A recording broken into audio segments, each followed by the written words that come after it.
ప్రతి కళ ఇంటి నుండే మొదలు. ప్రతి ప్రయాణం వెనుక తల్లిదండ్రుల నిశ్శబ్ద త్యాగాలు. ఇది గమ్యం కాదు, ఇది మార్గం. ఇవాళ తెలివి ఒక్కటే చాలదు, క్రమశిక్షణ ఉంటే కాని విజయం దక్కదు. ప్రతి అడుగు క్రమశిక్షణతో, ప్రతి విజయం విద్యతో. మన VVIT university. Absolute discipline, absolute education. Meet the tomorrow today. ICFI is the bridge between tomorrow and today. Bridge between aspirations and accomplishment. Bridge between I wish to I can. I will remove the gap. Welcome to the I. I am ICFI. Belief called I. I can fly above imagination.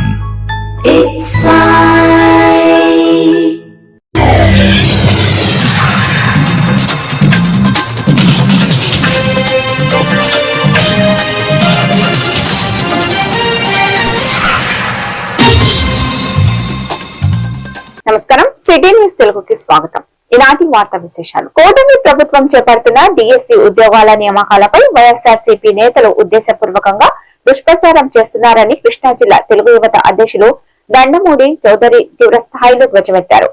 ఈ మేరకు ఆయన విజయవాడలో press meet నిర్వహించి YCP fake ప్రచారాలను తిప్పికొట్టారు. గత ఎన్నికల ముందు 2,40,000 ఉద్యోగాలు భర్తీ చేస్తామని, 25,000 పోస్టులతో మెగా డిఎస్సి ఇస్తామని నిరుద్యోగులను నమ్మించి వైసీపీ అధికారంలోకి వచ్చింది. 5 ఏళ్ల పాలనలో ఒక్క డిఎస్సి నియామకం కూడా చేపట్టకుండా నిరుద్యోగుల జీవితాలతో ఆడుకున్నారు. మీ హయాంలో జాబ్ క్యాలెండర్ రాలేదు, కానీ ప్రతి ఏటా సాక్షి క్యాలెండర్ మాత్రం వచ్చిందని ఎద్దేవా చేశారు. ముందుగా ఎలక్ట్రానిక్ మీడియా ప్రెస్ వారందరూ కూడా నమస్కారాలు తెలియజేసుకుంటున్నానండి. మన అట్లాగే ఇవాళ రాష్ట్ర అధ్యక్షులు పల్లా శ్రీనివాసరావు గారి పిలుపు మేరకు అట్లాగే ఇక్కడ శాసనసభ్యులు వరుణ్ కుమార్ రాజు గారి ఆధ్వర్యంలో జిల్లా తెలుగు యువత సారథ్యంలో ఈ ప్రెస్ మీట్ నిర్వహించడం అనేది జరుగుతుందండి. ఒక వారం రోజుల నుంచి కూడా వైసీపీ వారు చంద్రబాబు గారు ఇచ్చిన డిఎస్సి మెగా డిఎస్సిలో అవినీతి జరిగిందని, అందులో అవకతవకలు జరిగినాయని, పరీక్ష అనేది పారదర్శకంగా జరగలేదనేది ఒక ఫేక్ ప్రచారానికి పూనుకున్నారు. అరే ఇవాళ 2019లో నువ్వు అధికారంలోకి రావడానికి ముందు అమలుకు సాధ్యంగానే హామీలు ఇచ్చి అధికారం చేపట్టిన జగన్మోహన్ రెడ్డి, నువ్వు ఆ రోజు 5 సంవత్సరాలు నీ పరిపాలనలో ఒక్క డిఎస్సి వేయాల, 5 సంవత్సరాలు నీ పరిపాలనలో 2,40,000 ఉద్యోగాలు భర్తీ చేస్తాను, జాబ్ క్యాలెండర్ వేస్తానని చెప్పావు. ప్రతి సంవత్సరం సాక్షి క్యాలెండర్ వచ్చిందేమో కానీ జాబ్ క్యాలెండర్ రారా.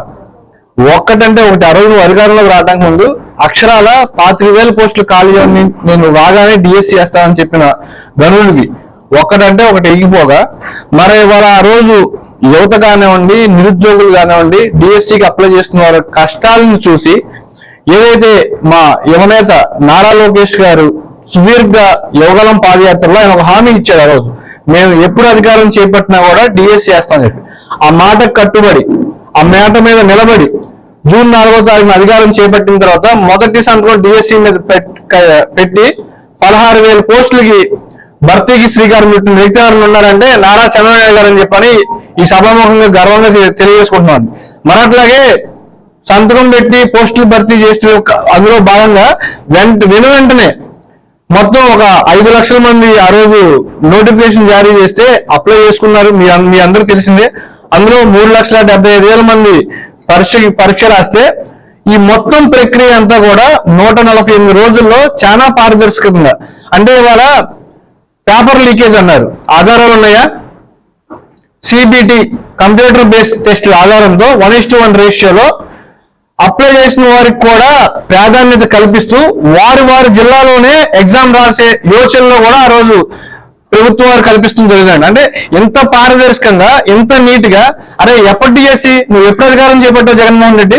19లో నువ్వు అధికారంలోకి వచ్చిన తర్వాత 5 సంవత్సరాలు కళ్ళలు కాయలు వేసేటట్టు కూడా డిఎస్సి విద్యార్థులందరూ కూడా వేచి చూశారు. అరే ఆ రోజు ఇవాళ ఇక్కడ తెలుగు అధ్యక్షుడిగా ఉన్న శ్రీనివాసరావు కానివ్వండి, ఆ రోజు ఇక్కడ ప్రతిపక్షంలో ఇన్ఛార్జిగా ఉన్న వరుణ్ కుమార్ రాజు గారి సారథ్యంలో అనేక ఉద్యమాలు, పోరాటాలు చేశాం. అరే ఇవాళ వరుణ్ కుమార్ రాజు గారు ఎమ్మెల్యే అయ్యారు. ఇక్కడ కూడా ఉంది ఆల్రెడీ డిఎస్సి స్టూడెంట్స్ ని, ఇక్కడ కూడా విద్యా సంస్థ ఉందండి.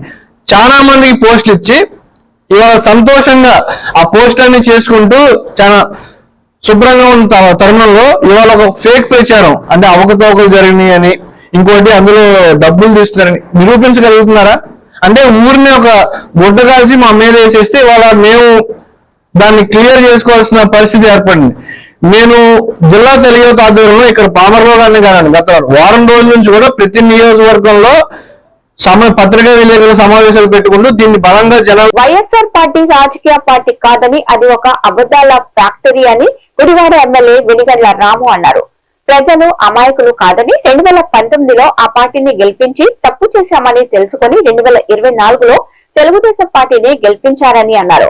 జగన్మోహన్ రెడ్డి అమరావతి విషయంలో యూటర్న్ తీసుకుని 3 రాజధానులు ప్రకటించారని, మరలా 3 ప్రాంతాలకు కలుపుతూ మావిగన్ అనే పేరుతో ట్రెండ్ సృష్టిస్తామని ప్రయత్నించారని, ఎవరు నమ్మే స్థితిలో లేరని అన్నారు. చంద్రబాబు నాయుడు ఒక ప్రణాళిక ప్రకారంగా పనిచేస్తూ 16,000 టీచర్ పోస్టులు నియమించారని, చంద్రబాబు గురించి మాట్లాడితే పెద్ద మనిషిని అయిపోతానని కొడాలి నాని అనుకున్నారని, నాని వల్లే 2-3% ఓట్లు పోయాయని స్వయంగా వైసీపీ పార్టీ వేరే చెప్తున్నారని, 20 ఏళ్లుగా గుడివాడలో నాని ఎటువంటి అభివృద్ధి చేయలేదని అన్నారు.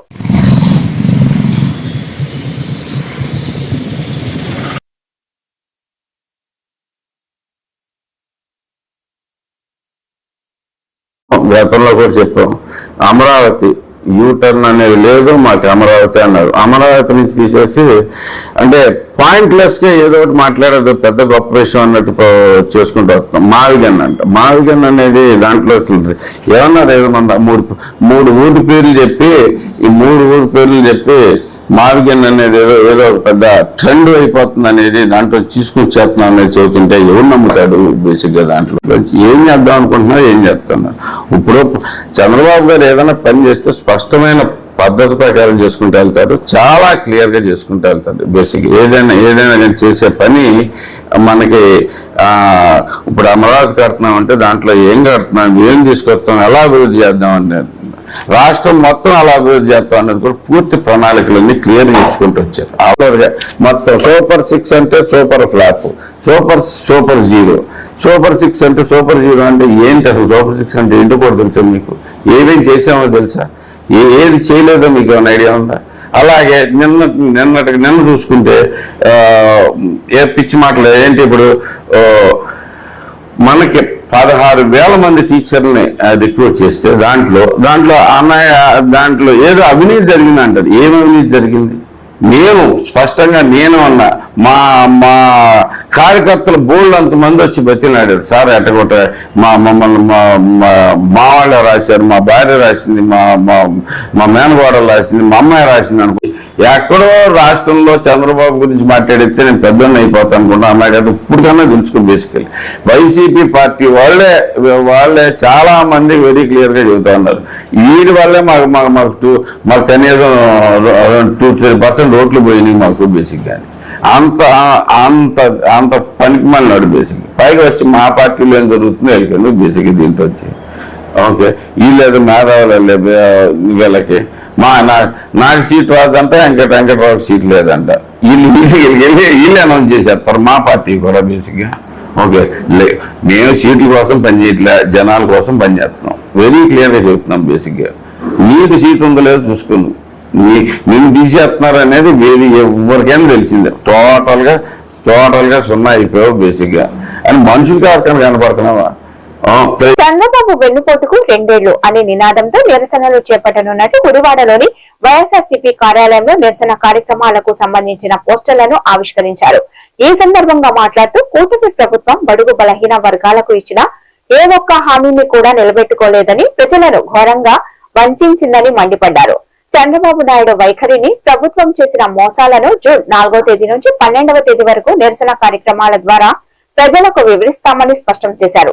జూన్ 4న మండల కేంద్రాల్లోని ప్రధాన కూడళ్లలో నిరసనలు నిర్వహించి ముగింపు రోజైన జూన్ 12న అన్ని నియోజకవర్గ కేంద్రాల్లో చంద్రబాబు 2 ఏళ్ల వెన్నుపోటు పాలనకు నిరసనగా భారీ ర్యాలీలు చేపట్టనున్నట్లు తెలిపారు.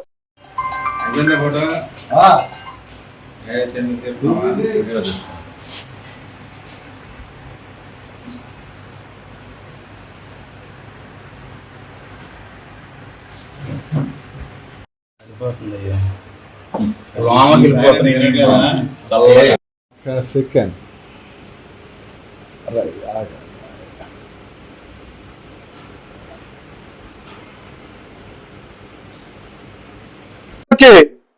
ప్రతి ఇంట్లోనూ మహిళకి 18 ఏళ్ళు నిండిన ప్రతి మహిళకి కూడా 1500 రూపాయలు అందజేస్తానని చెప్పి తెలియజేసారు.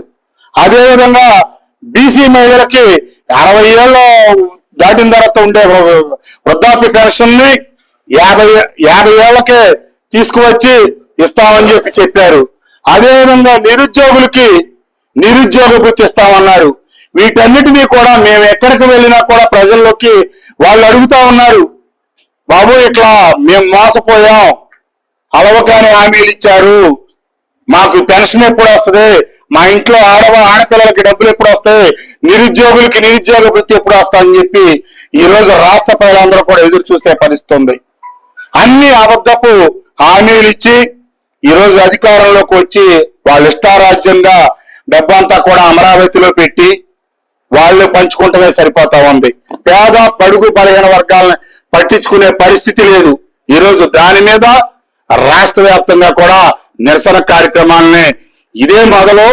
ఇక ముందు రోజుల్లో గుడివాడలో కొడాల నాని గారి ఆధ్వర్యంలో ఈ ప్రజా ఉద్యమంలో అన్నిట్లో కూడా వైఎస్ఆర్ కాంగ్రెస్ పార్టీ పాలు పంచుకుంటూ చంద్రబాబు నాయుడు కూటమి ప్రభుత్వం ఏర్పాటయ్యి 2 ఏళ్లు ముగుస్తుంది.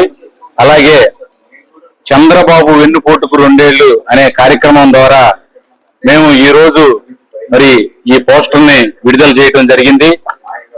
దీనిలో సారాంశం జూన్ 4న మరి ఏదైతే మండల కేంద్రాలు ఉన్నాయో ఆ మండల కేంద్రాల్లో మరి ఈ కూటమి ప్రభుత్వం ఏదైతే మేనిఫెస్టోలో పెట్టినటువంటి పథకాలు మేము ఈ చేస్తామని హామీ ఇచ్చినటువంటి అవి ఏదైతే చేయనివి ఉన్నాయో మరి వాటి మీద వాళ్ళు హామీ ఇచ్చినప్పుడు కొన్ని బాండ్ పేపర్ల మీద మరి డిప్యూటీ సీఎం పవన్ కళ్యాణ్ గారు అలాగే సీఎం చంద్రబాబు నాయుడు గారు సంతకాలు చేసి మరి ఆ బాండ్లను ఇవ్వటం జరిగింది. మరి ఆ యొక్క చేసిన బాండ్ల ప్రతులను మరి రేపు 4వ తారీఖున అనగా మండల కేంద్రాల్లో నందివాడలోనేమో మరి వైఎస్ రాజశేఖర రెడ్డి గారి విగ్రహం దగ్గర, అలాగే గుడివాడ రూరల్లో మోటూరులో మరి వైఎస్ఆర్ కాంగ్రెస్ పార్టీ జెండా దిమ్మ దగ్గర, అలాగే కొట్లవల్లేరులో మరి ఫ్లైఓవర్ దగ్గర ఈ యొక్క కార్యక్రమాలు చేయటం జరుగుతా ఉంది. అలాగే ఈ కార్యక్రమాలకి మరి పెద్ద ఎత్తున వైఎస్ఆర్ కాంగ్రెస్ పార్టీ నాయకులు, కార్యకర్తలు, వైఎస్ఆర్ కాంగ్రెస్ పార్టీ కుటుంబ సభ్యులు అందరూ కూడా పాల్గొనవలసిందిగా, అలాగే 8, 9 తారీఖుల్లో మరి నియోజకవర్గ కేంద్రాల్లో మరి ఈ యొక్క వెన్నుపోటుకు 2 ఏళ్ల పేరుతో టౌన్ హాల్లో కానివ్వండి మరి కోడల్లో మేము యొక్క మీటింగుల్ని కండక్ట్ చేయటం, అలాగే 12వ తారీఖున మరి ఈ నెల 12వ తారీఖున రాష్ట్ర వ్యాప్తంగా మరి అన్ని నియోజకవర్గ కేంద్రాల్లో కూడా భారీ ఎత్తున మేము జన సమీకరణ చేసి మరి ఈ యొక్క చంద్రబాబు నాయుడు పవన్ కళ్యాణ్ ఏవైతే ఇచ్చిన హామీలు ఉన్నాయో నెరవేర్చని వాటి మీద మేము ప్రజల్లోకి తీసుకెళ్లి మరి ప్రజలకు ఈ కూటమి ప్రభుత్వం చేస్తున్న మరి అరాచకాలను అవన్నీ కూడా మేము ప్రజల్లోకి తీసుకెళ్తామని చెప్పి ఇక సందర్భంగా తెలియజేసుకుంటూ సెలవు తీసుకుంటాం. గుడివాడ నియోజకవర్గం బూత్ కన్వీనర్ల నేతల సమావేశంలో మాజీ మంత్రి కొడాలి నాని మాట్లాడారు. స్పెషల్ ఇన్స్టెంటివ్ రివిజన్ విషయంలో పార్టీ శ్రేణులు అన్ని అప్రమత్తంగా ఉండాలని హెచ్చరించారు. సార్ పేరుతో వైఎస్ఆర్సీపీ సానుభూతి పరుల ఓట్లను తొలగించి పార్టీ విజయావకాశాలు దెబ్బతీయాలని కుట్రలు జరుగుతున్నాయని, ప్రతి కార్యకర్త అప్రమత్తంగా ఉండాలనే ఉద్దేశంతో ఈ కార్యక్రమం చేపట్టామన్నారు. రానున్న పంచాయతీ మండల మున్సిపల్ ఎన్నికలను దృష్టిలో పెట్టుకుని ఈ సర్ కార్యక్రమాన్ని నిర్వహించుకుంటున్నామని, వైఎస్ఆర్సీపీ కార్యకర్తలు దీనిపై అప్రమత్తంగా ఉండాలని, బిఎల్ఓలు, పార్టీ కార్యకర్తలు, వైఎస్ఆర్సీపీ కుటుంబ సభ్యులు దీనిని ఒక ఛాలెంజ్ గా తీసుకొని దృష్టి పెట్టాలని అన్నారు.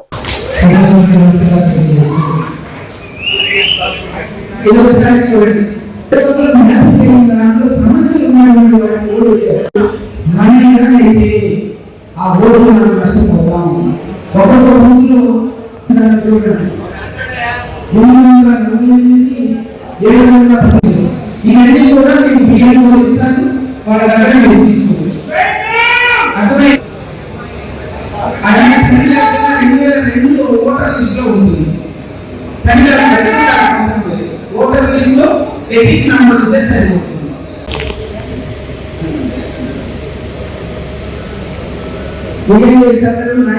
ఒకసారి చూడండి ఇచ్చాడు. ఫోన్ నంబర్ బిఏఎస్ సంబంధించినటువంటి ఫోన్ నంబర్లు ఎన్ని ఉన్నాయి, టోటల్ ఎన్ని ఓట్లు ఉన్నాయో అదేవిధంగా ఎప్పుడు కూడా వైఎస్ఆర్ కాంగ్రెస్ పార్టీ బలంగా ఉండేటువంటి బూతుల్లో కూడా మైనస్ వచ్చింది. చాలా మంది మేధావులు బాగా చదువుకున్నవారు ఈ ప్రక్రియలో అవకతవకలు జరిగి నిమిషానికి 3 నుంచి 5 ఓట్లు ఇచ్చారు. కాబట్టి ఈ ఎన్నికల్లో వాళ్ళకు కావాల్సినటువంటి పార్టీలు గెలుచుకుని అని చెప్పి బహిరంగంగా పరకాల ప్రభాకర్ గారు లాంటి వాళ్ళు ముందుకు వచ్చి నేను ఛాలెంజ్ చేస్తున్నానని చెప్పి ఆయన ప్రశ్నిస్తున్నా కూడా అధికారంలోకి వచ్చినటువంటి పార్టీలు మాకేం సంబంధం లేదు, ఆయన చెప్పి అడగడానికి ఆయన మెంటల్ గా ప్రిపేర్ అయ్యి జగన్మోహన్ రెడ్డి గారిని అనేక రకాలైనటువంటి నిర్ణయిస్తున్నాడు. తప్పకుండా జగన్మోహన్ రెడ్డి గారిని ఎంత తక్కువ చేసి చూపించినా కూడా చంద్రబాబు నాయుడు చేసినటువంటి వాగ్దానాలు ప్రజల మనసులో ఉన్నాయి. వాటిని నెరవేర్చినటువంటి ఈ పోరాట ప్రభుత్వాన్ని ఈ రాష్ట్ర ప్రజల్లో రాజకీయ సమాజం చేయడం సాధ్యం. కాబట్టి జగన్మోహన్ రెడ్డి గారి ప్రభుత్వాన్ని అధికారంలోకి తీసుకురావడానికి ఈ 4వ తారీఖు నుంచి 12వ తారీఖు వరకు అనేక రకాలైనటువంటి కార్యక్రమాలు చంద్రబాబు నాయుడు వెన్నుపోటుకు 2 ఏళ్ళని చెప్పి, అదేవిధంగా చంద్రబాబు నాయుడు ఇచ్చినటువంటి వాగ్దానాన్ని గాలి వదిలేసి ఈ తల్లి చెల్లి కిట్తో దాదాపు 9 ఏళ్ళు నిర్మాణం చేసిస్తే అవన్నీ రుణాలు వదిలే చేస్తామని చెప్పారు అధికారంలో. అది కూడా ఎగిరిపోయింది. మామూలుగా ఆవేలిచేలో మెత్త గోడకం వేస్తుంది, అది జీవులను వేస్తుంది. కాబట్టి చంద్రబాబు నాయుడు సూపర్ 6 హామీలు ఇస్తే మా నాడు సూపర్ 16 హామీలు ఇచ్చాడు, ఇంకో 10 కలిపి. కాబట్టి ఇటువంటి దొంగ హామీలు ఇవ్వడంలో, ఈ దొంగ పనులు చేయడంలో ఈ తెలుగుదేశం పార్టీ నాయకులు పండిపోయారు. కాబట్టి మనం రేపు రాబోయే రోజుల్లో వాళ్ళు చేసినటువంటి వాగ్దానాన్ని, వాళ్ళు చేస్తున్నటువంటి కార్యక్రమాన్ని ప్రజలకి వివరించి జగన్మోహన్ రెడ్డి గారిని ఈ వార్తలు ఇంతటితో సమాప్తం. నమస్కారం.